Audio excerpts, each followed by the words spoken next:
આજે ધાનેરા મુકામે ગુજરાત વિધાનસભા કોંગ્રેસ પક્ષના સન્માનીય નેતા અમિતભાઈ ચાવડા સાહેબના અધ્યક્ષસ્થાને જનસભાથી વિધાનસભા સુધીના જનમંચ કાર્યક્રમની બીજા તબક્કાની શરૂઆત ગઈકાલે માં ભગવતી અંબાજીના સ્થાનિક ધ્યાનમાંથી થઈ। જનમંચનો મુખ્ય ઉદ્દેશ આપણા વિપક્ષના નેતા આદરણીય અમિતભાઈ ચાવડા સાહેબ અને કોંગ્રેસ પક્ષનો એ રહ્યો છે કે આમ તો આ વરસાદી વાતાવરણ હતું, આ મંચ કોઈ રાજકીય ભાષણ માટે નહીં, પરંતુ જે વિધાનસભા, જે મત વિસ્તાર હોય, જે શહેર હોય, તાલુકો હોય, એના સળગતા પ્રશ્નો ને વિવિધ સમાજના વિવિધ સમૂહોને મંચ ઉપર બોલાવીને એ સારી રીતે વાત રજૂ કરી શકે એના માટેનો આ મંચ છે।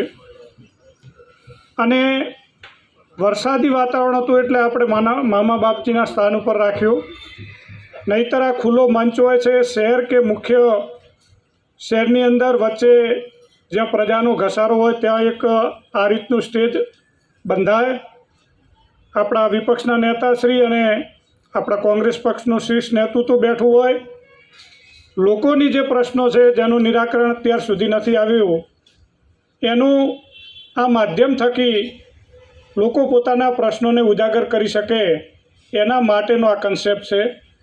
ખૂબ ઉમદા વિચાર આપણા વિપક્ષના નેતા શ્રી અમિતભાઈ ચાવડા સાહેબનો છે। એક વર્ષ અગાઉ પાલનપુર વિધાનસભા મતક્ષેત્રની અંદરથી આની શરૂઆત થઈ હતી। વડગામમાં અને લગભગ 50 તાલુકાની અંદર આ કાર્યક્રમો યોજાયા।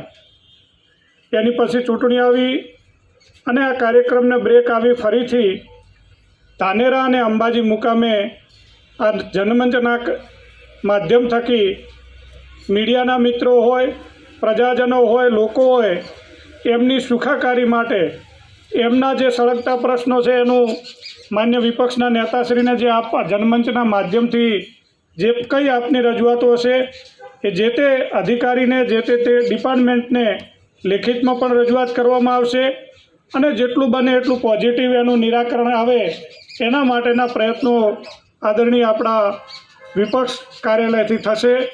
હું ફરીથી આપ સૌને વિનંતી કરું છું કે આપના જે કંઈ નાના મોટા પ્રશ્નો હોય, આજે આપ રજૂઆત ન કરી શક્યા હો તો આપણા અહીંના સ્થાનિક આગેવાનોનો સંપર્ક કરજો, અમારો સંપર્ક કરજો।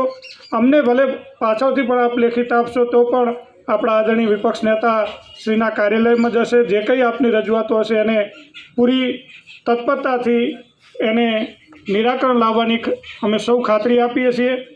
આ માધ્યમ થકી જે પ્રશ્નને ઘણા બધા એવા પ્રશ્નો હતા કે ગઈકાલે પણ અંબાજી મુકામે વેપારીઓએ જે રીતે પડતી અગવડતાઓની પણ વાત કરી અને એનાથી પણ તંત્ર ગઈકાલથી જ દોડતું થયું, ત્યાં દારૂના અને અન્ય ટ્રાફિકના પ્રશ્નો હતું એનું પણ નિરાકરણ જેવી વાત થઈ અને મીડિયામાં અન્ય માધ્યમોમાં ચાલ્યું તો ત્યાંનું વહીવટીતંત્ર પણ એલર્ટ બન્યું।